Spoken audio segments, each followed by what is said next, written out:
Está sendo muito edificante a gente aprender com a palavra de Deus. E uma das coisas que a gente sempre tem dito para você é que você não precisa ficar preocupado com esse tempo, que você não precisa ficar desesperado, mas você precisa ficar tranquilo, porque como Jesus morreu na cruz por você, dando a você uma nova identidade, transformando você em filho de Deus, você já está seguro.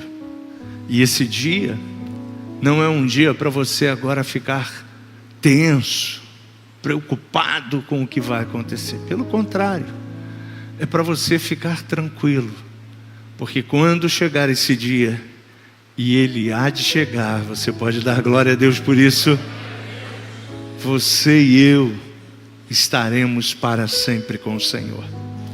E antes de nós pregarmos a palavra de Deus, a gente quer ler o livro de Filipenses, capítulo 1, versículo 18 a 23. Os meninos já estão aí com a projeção.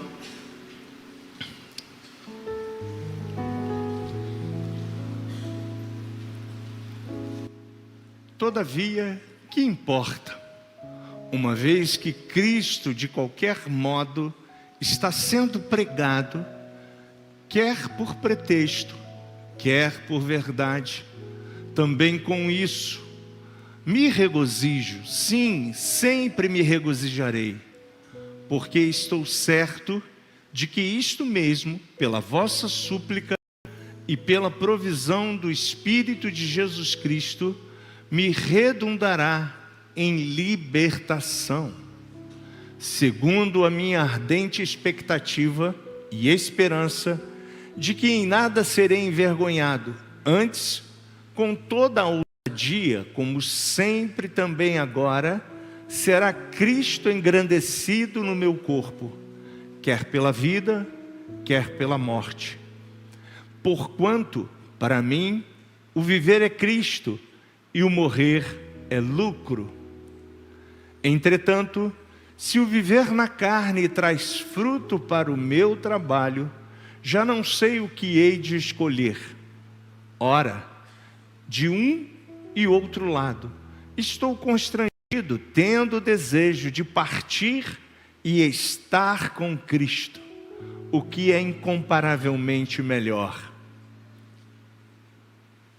O apóstolo Paulo, ao escrever a carta de Filipenses, ele está dando uma dica para os irmãos, para eles estarem tranquilos e estarem seguros, porque nós estamos já com Cristo. Nós já estamos vivendo o reino de Deus aqui na terra. O reino de Deus, ele está dentro de nós. O reino de Deus habita em você, na igreja. E nós não precisamos ficar assustados com nada que está acontecendo, com nada que estamos vendo. Ao longo dessa série, você já ouviu a gente falando aqui nessa plataforma sobre os tempos de dores, os tempos difíceis, as coisas que estão acontecendo. Você hoje deve ter recebido uma notícia e ficou preocupado. Eu fiquei preocupado ontem e liguei para o meu time aqui, que cuida das máquinas, e falei: olha, a projeção da meteorologia é que Bangu amanhã vai estar 40 graus. Né? Espero que não estejamos com 40 graus. Eu acho que a gente não está, glória a Deus por isso. Mas é um efeito chamado efeito El Niño, né?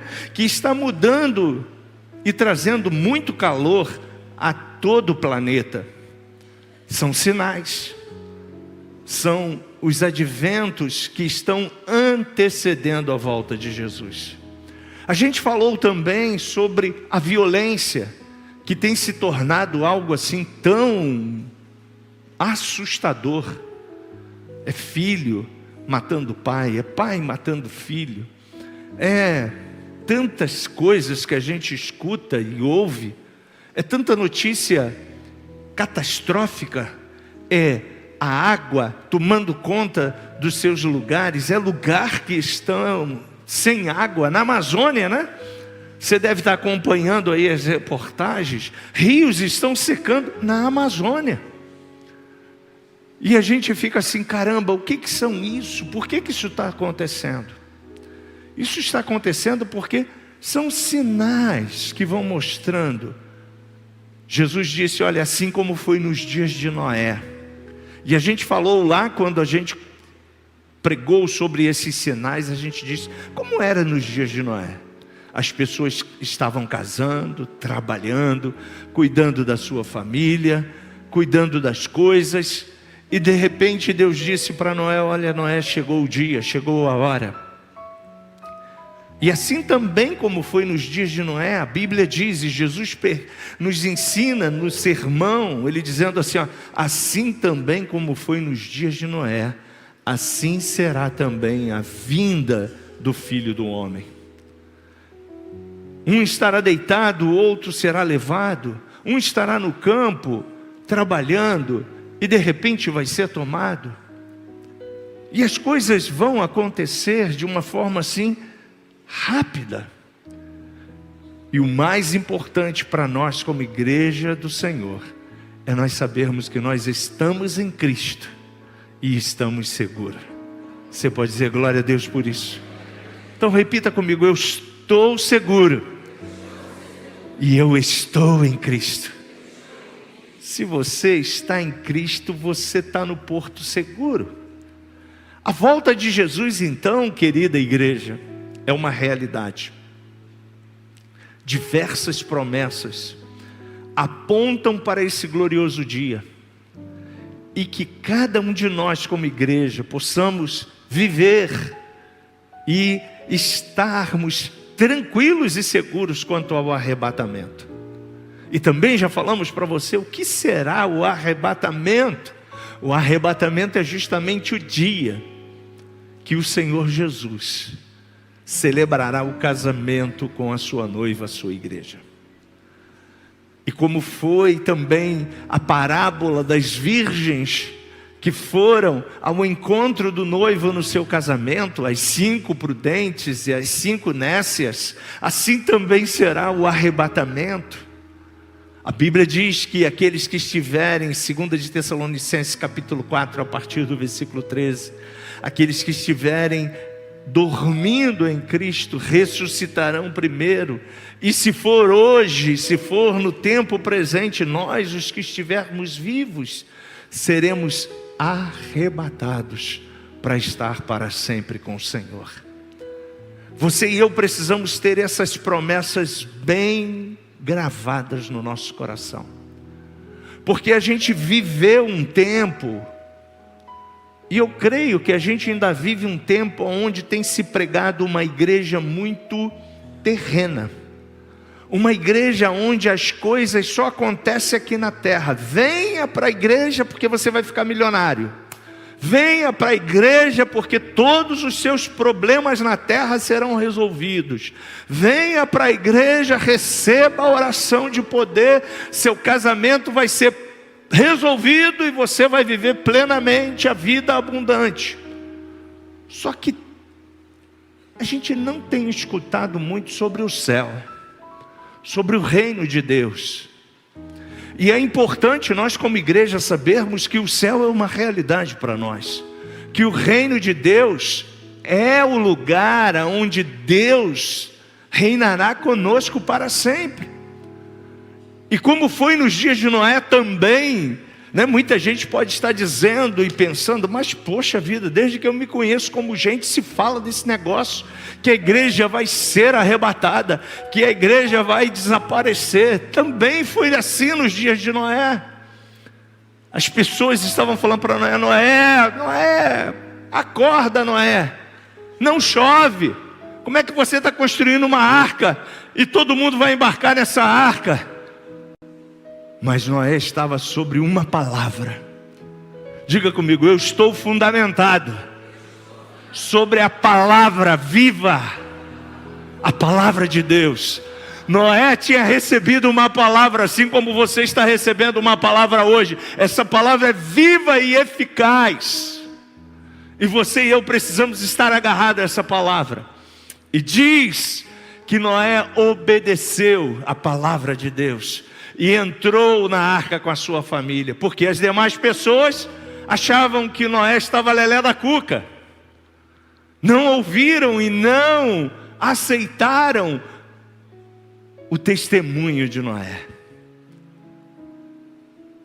Mas de repente, diga comigo, de repente, Deus é o Deus do de repente. As coisas acontecem assim, gente. De repente, foi assim no dia do derramar do Espírito Santo sobre a igreja. A Bíblia diz que os discípulos estavam reunidos, preocupados, e de repente Deus derramou sobre eles a promessa de Joel capítulo 2. O Espírito Santo foi derramado sobre aqueles 120 que estavam no cenáculo. Deus é um Deus que não tem nada que o impeça do seu agir. E Deus tinha dado uma ordem para Noé. Ele entrou na arca, ele obedeceu, ele permaneceu com a sua família na arca, e de repente a chuva que não caía no planeta começou a cair. E enquanto caía, todo mundo estava tranquilo. Só que ela começou, de repente, as águas começaram a encher, ia subir. As pessoas procurarem os lugares mais altos, os montes, os telhados para se proteger. Só que as águas estavam cada vez mais enchendo a terra. E começou todo mundo a pedir ajuda a Noé. E eu creio que Noé até tentou abrir a arca, mas a Bíblia diz que a porta tinha sido fechada por fora. Por isso que enquanto a gente vive esse tempo chamado graça, diga aleluias pela graça, a gente precisa estar em Cristo, porque de repente a porta vai fechar. E nós precisamos então, como igreja, saber que a volta de Jesus é uma realidade. E as promessas apontam para isso. As promessas da igreja. Jesus disse, olha, eu vou para o meu Pai. Atos capítulo 1, lá no versículo 9, 10 em diante. Jesus com o corpo glorificado, que é o corpo que você vai ter. Que você vai ter não, que você já tem. Diga aleluia. Um corpo com upgrade, aonde não tem pecado, aonde não tem doença, aonde não tem enfermidade, aonde nada detém você. Diz que com esse corpo glorificado, Jesus começou a subir.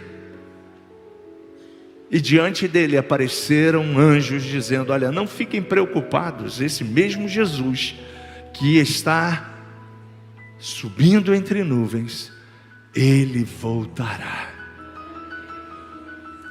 E essa promessa, eu creio nela. Eu vou continuar pregando enquanto eu estiver aqui e dizendo para você que Jesus vai voltar. E nós precisamos estar seguros nele, precisamos estar nele, porque se nós estamos nele, nada impedirá de você estar com ele eternamente.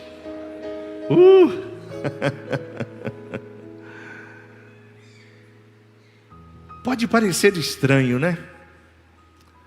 A morte de Cristo nos dá uma declaração de que agora, se Ele morreu, eu tenho vida.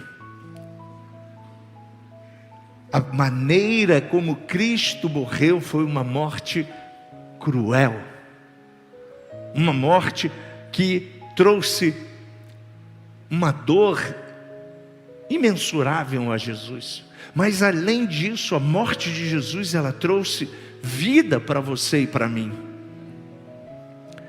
E muita gente tem umas visões aí distorcidas sobre a morte. Algumas pessoas entendem que se eu morri agora, acabou. virei pó, acabou. Outros entendem que se eu morri, eu preciso passar por um processo, e nesse processo eu vou me aperfeiçoando na eternidade. Existem outros que dizem, olha, se eu morri, eu ainda não estou preparado para esse projeto excelente de Deus, eu preciso melhorar, então eu vou retornar várias vezes aqui a essa terra.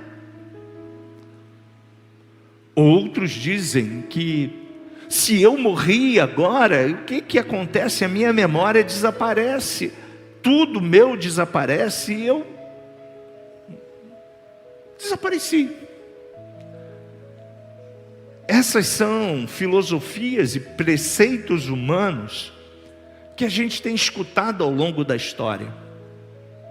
Mas uma coisa é certa, gente, e a gente precisa estar seguro em Jesus, que se Jesus prometeu, e se Jesus, com o seu corpo glorificado, Ele nos dá um modelo de como as coisas aconteceram, a gente não pode ficar sendo enganados por essas teorias, por esses filósofos, por esses pensadores.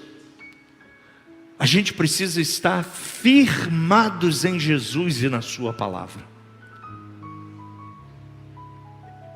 E quando eu estou firmado em Jesus e na sua palavra, eu estou seguro. E uma coisa que tenho aprendido ao longo da minha caminhada de fé, gente, é que tudo,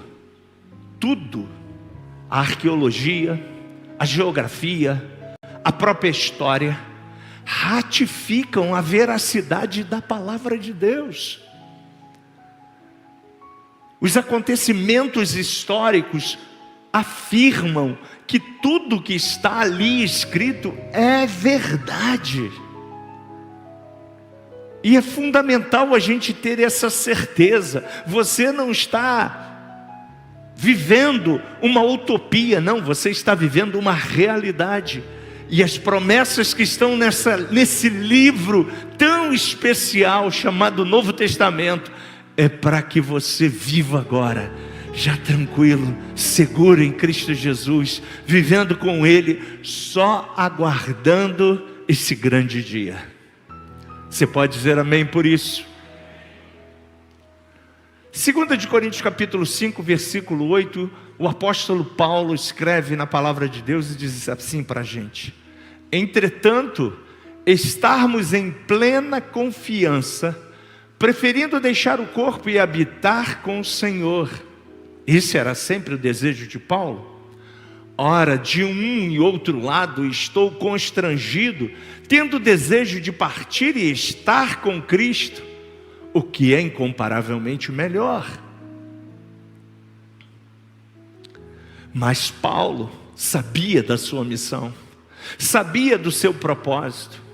Estar com Cristo é muito melhor, viver as promessas do reino de Deus é muito melhor. Mas a gente precisa entender que a gente tem uma missão, que a gente tem um propósito, que a gente tem um alvo a cumprir. E antes da ressurreição do mundo, antes da ressurreição de Jesus, Jesus nos mostra como eram as coisas.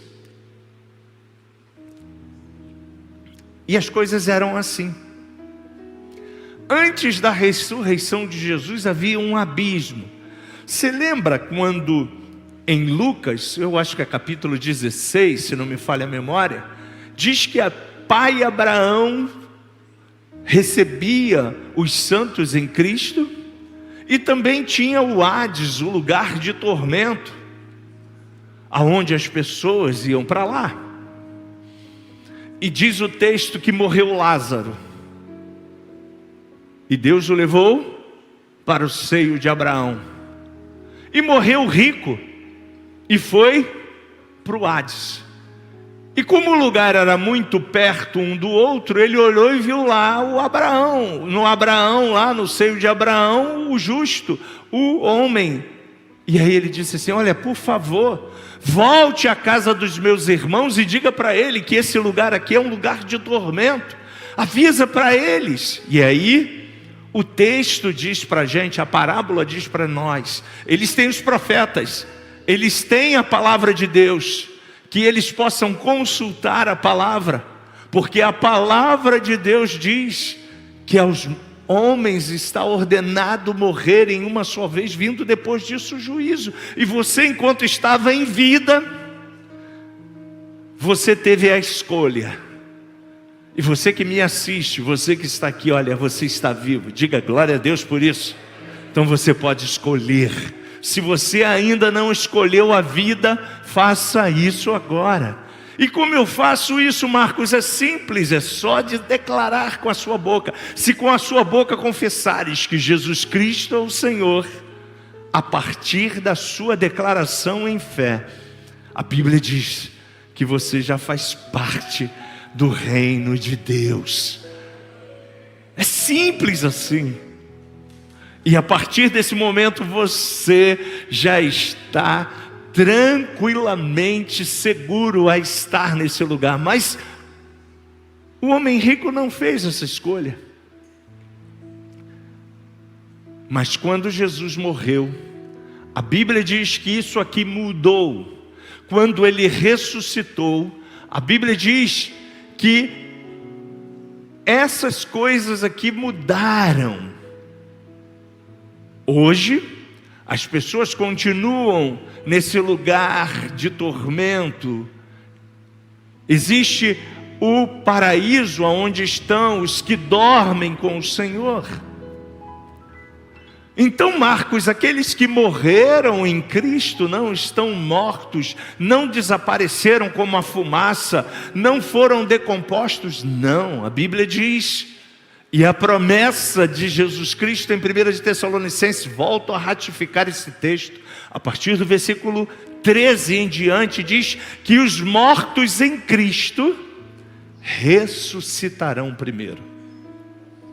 Eles estão aqui, dormindo, aguardando o corpo que Deus já nos concedeu. E como é esse corpo, Marcos? Estou curioso.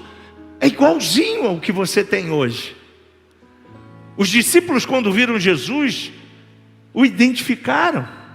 A sua voz, o seu jeito, a sua maneira de cuidar deles.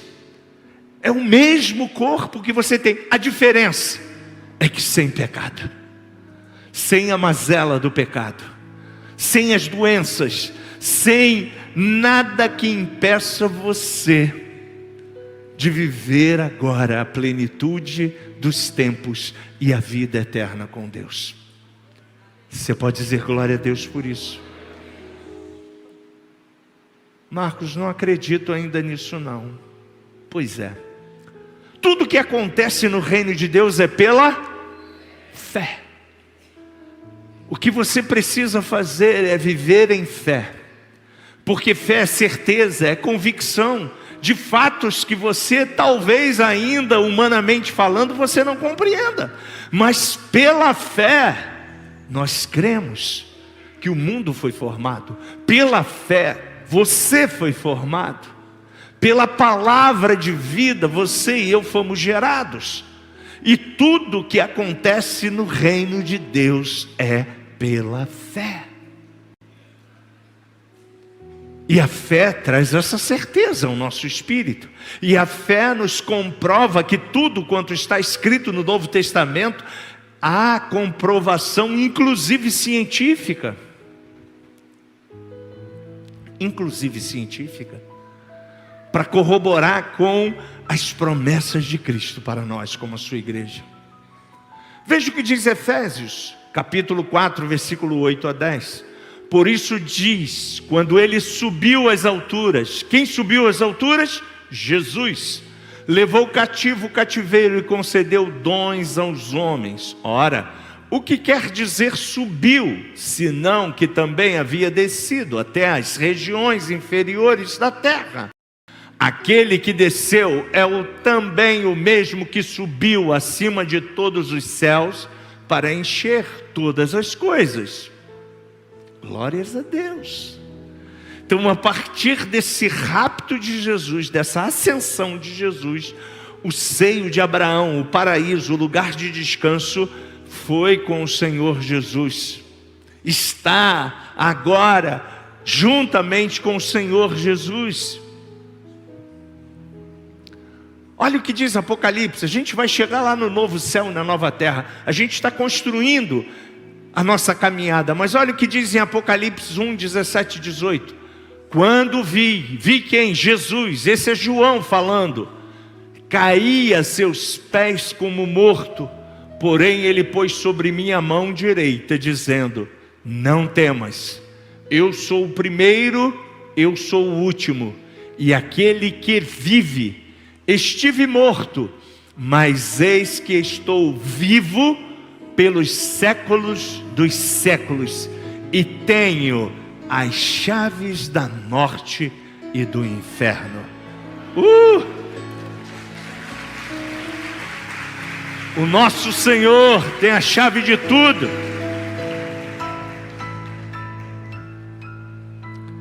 E nós, como igreja, precisamos ter essa certeza.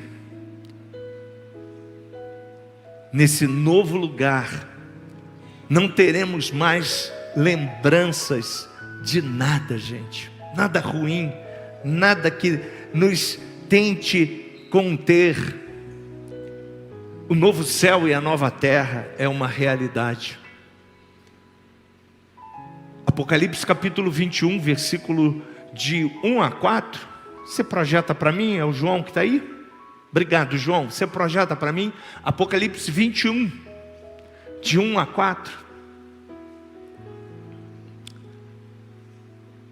Olha esse texto. Uau! Então vi novo céu e nova terra, pois o primeiro céu e a primeira terra haviam passado, e o mar já não mais existia. Vi também a cidade santa, a nova Jerusalém, que descia dos céus da parte de Deus, adornada como uma linda noiva para o seu esposo amado.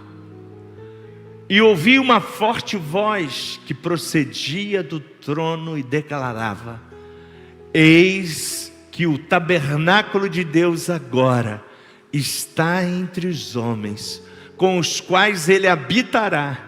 Eles serão o seu povo, e o próprio Deus viverá com eles e será o seu Deus. Essa é a sua cidade. Essa é a minha cidade, a Nova Jerusalém. Marcos, então esse mundo que a gente está vivendo vai passar por uma transformação? Exatamente. Como nos dias de Noé houve uma enxurrada de água e houve uma transformação na terra, a terra que nós estamos habitando, quando nós formos arrebatados, haverá grande tribulação. Depois da grande tribulação, período milenar, governo que todo mundo quer, um governo de paz, de justiça, de equidade, um governo onde não tem corrupção, um governo onde não tem miséria, um governo onde não tem fome, um governo onde o dinheiro aparece, porque dinheiro tem. Esse governo só vai existir no governo milenar. E quem vai reinar nesse reino milenar é o Rei dos Reis, é o Senhor dos Senhores. E você e eu estaremos como coadjuvante, ajudando Ele nesse reinado aqui na terra. Logo depois do governo milenar, pastor, tudo isso vai acontecer ainda?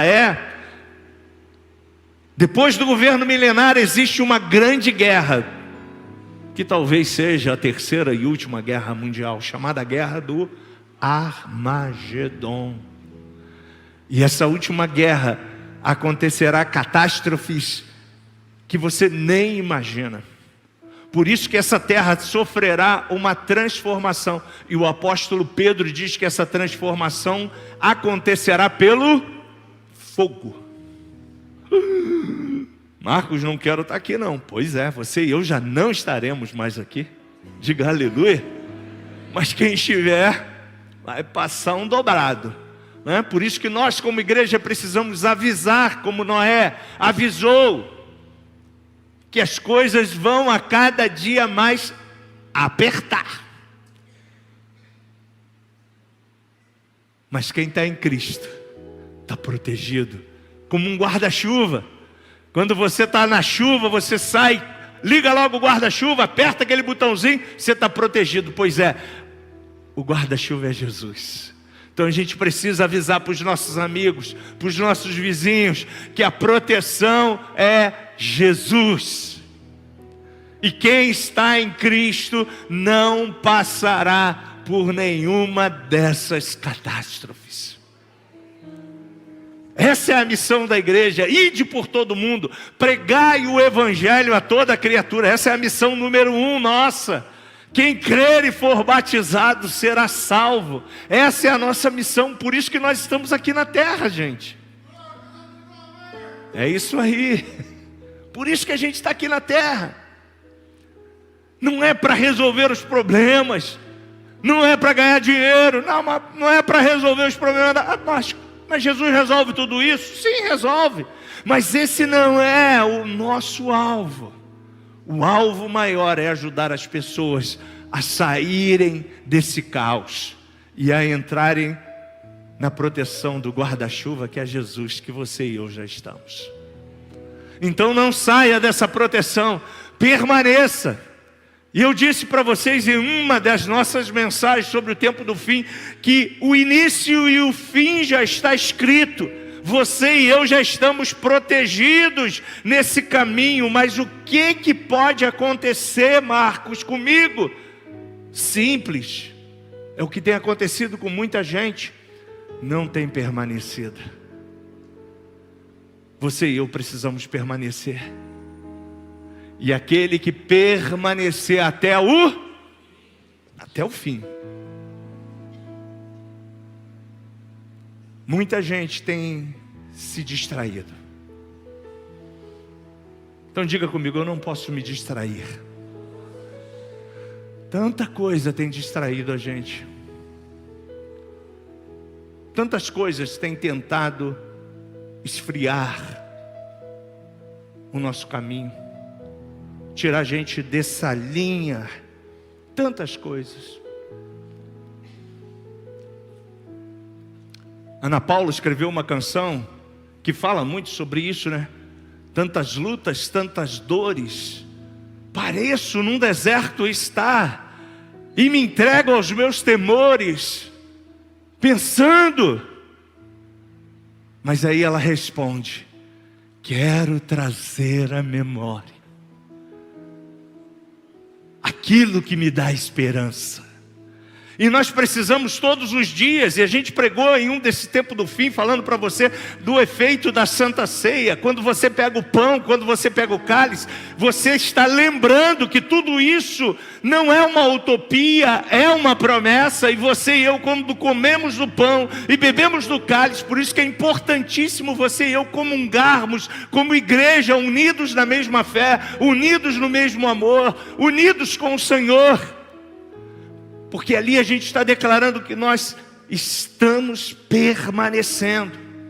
Não importa as lutas, não importa as dificuldades, não importa as barreiras, eu tenho que permanecer. E quando eu me sentir fraco, débil, talvez cansado, Marcos, o que eu devo fazer? Clama a mim e responder-te-ei. Você clama a Ele e Ele vai te ajudar a continuar caminhando no deserto. Se preciso for, Ele vai botar você no colo. Porque esse é o prazer dele, que você chegue lá no fim.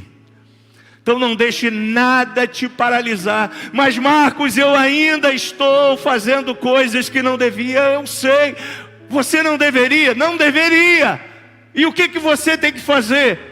Clamar a Ele, dizer para Ele: Jesus, eu quero, eu desejo, mas às vezes eu não consigo. E o que você tem que dizer para Ele? Ajuda-me, Senhor, na minha incredulidade. Ajuda-me, Senhor, na minha ausência de fé. Mas eu não quero parar, eu não quero naufragar, eu não quero desistir. Me fortaleça. E de repente, você recebe o ânimo, a força, a graça. Você vem no encontro e aí uma canção fala com você. Você vem no encontro e aí um pregador prega uma mensagem que vai de encontro à sua necessidade e você é renovado. Por isso que eu quero convidar você a não parar, a permanecer. Mesmo que você não entenda muitas coisas, o mais importante é você entender que você está seguro e você já está salvo e que esse lugar de eternidade já é teu. E o que você tem que fazer é obedecer e permanecer nessa trajetória.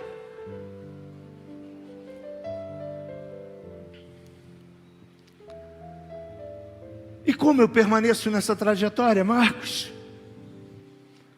1 de Tessalonicenses capítulo 5, versículo de 4 a 11 diz para você e para mim. Você pode botar, João? 1 de Tessalonicenses capítulo 5, capítulo 4 a 11. Com essa referência a gente quer finalizar a nossa mensagem de hoje. Diz assim: entretanto, vós irmãos, não estáis vivendo nas trevas. Diga glória a Deus. Você já está no reino de Deus. Um reino inabalável, um reino de justiça e paz, para que esse dia, como se fosse um ladrão, vos ataque de surpresa. Eu não sei você, eu fui muitos anos ensinado errado, e eu tinha medo da Santa Ceia, eu tinha medo do arrebatamento, eu tinha medo da volta de Jesus, porque incutiam na minha cabeça que eu nunca estava pronto. Talvez você passou por algum segmento religioso assim, religioso, porque não foi um lugar onde pregava o reino de Deus.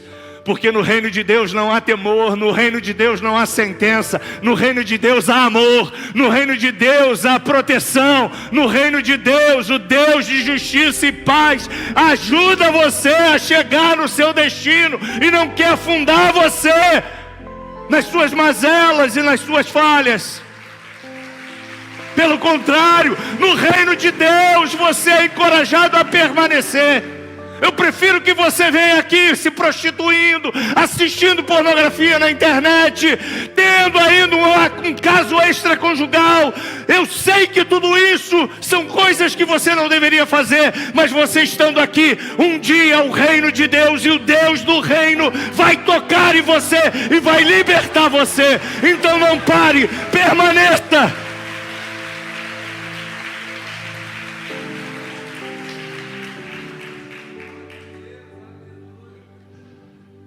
No reino de Deus a libertação. No reino de Deus a cura. Eu não sei como é que você chegou aqui, mas eu posso te afirmar que esse lugar é um lugar de cura para você. Portanto, vós todos sois filhos da luz e filhos do dia. É você. Nós não somos da noite nem das trevas. Não deixe o inimigo te acusar. Não deixe o inimigo dizer para você que você não vai entrar no reino de Deus. Não deixe o inimigo dizer para você que você não é escolhido de Deus. Porque no dia que você declarou e disse com a sua boca: eu te aceito, Senhor, como meu Senhor e Salvador, entra na minha vida, entra na minha casa, entra no meu ser. A partir daquele dia, a Bíblia diz que o teu nome foi escrito no livro da vida, e ninguém pode apagar esse nome, a não ser você. Então, em nome de Jesus, não faça isso. Não apague o teu nome do livro da vida. Porque quem morreu por você te ama demais. Quem morreu por você conhece você melhor do que eu. Quem morreu por você sabe das suas necessidades. Quem morreu por você está todo dia ao seu lado dizendo: eu estou contigo. Não pare. Continue.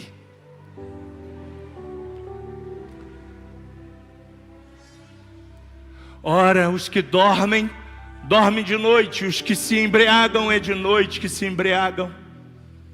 Nós, porém, que somos do dia, sejamos sóbrios, revestindo-nos da couraça da fé. Então, o que você e eu precisamos fazer? Permanecer com a couraça da fé, cheios de amor. O amor é o vínculo da paz. O amor quebra a multidão de pecados. O amor é a essência da igreja. Tomando o capacete, a esperança da salvação. Porque quem fez a promessa para você é fiel. É fiel. E se Ele prometeu, Ele há de cumprir. Ele continua no controle. Ele continua sendo o Senhor. Ele continua sendo o teu protetor. Ele continua sendo o teu Deus. O Deus vivo. O Deus que cuida de você. Você pode erguer as suas mãos e tirar alguns instantes a sós com Ele, dizendo: obrigado, Jesus, porque Tu cuidas de mim.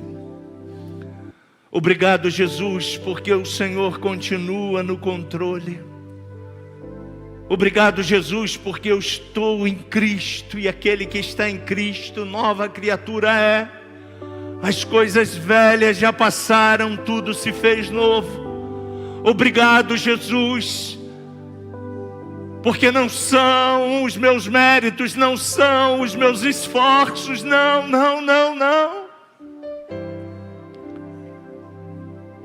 É a Tua graça, é a Tua graça, é a Tua graça que me mantém de pé. Pela graça sois salvos mediante a fé. Isso não vem de vós, é dom de Deus. Não vem das obras, para que ninguém se glorie nela. Obrigado, Jesus, porque aquela cruz era minha, mas você tomou o meu lugar. Você me comprou, você me resgatou, você me trouxe uma nova vida.